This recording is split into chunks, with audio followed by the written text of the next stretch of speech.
There was an elderly farmer who owned a large property, fully paid. His property spanned a great distance, and I found myself working alongside strangers to build a farm from the ground up. I was in charge of building my very first chicken enclosure, while others planted crops and some plowed the fields. The sky was gray. It didn't look like a particularly warm day, and we all knew what we had to provide: a warm shelter for the farm animals.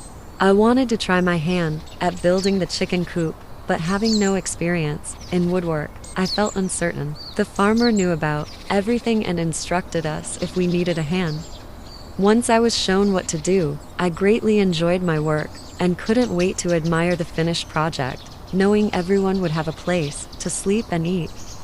Then a government official came, who tried to drive us off the property. He insisted the farmer owed more taxes if he intended to house a community of more than 6 people on his farmland.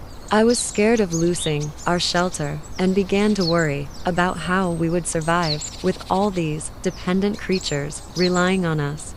The farmer, however, was not worried and just laughed at the authorities. He told us that these oppressors had attempted to intimidate him all his life, but they knew that no law they tried to enforce would succeed in stopping the work we were doing. Regardless of how high they raised the taxes owed, the farmer brushed them off by jokingly telling them he would get to his debt after our work was finished, sometime in December perhaps.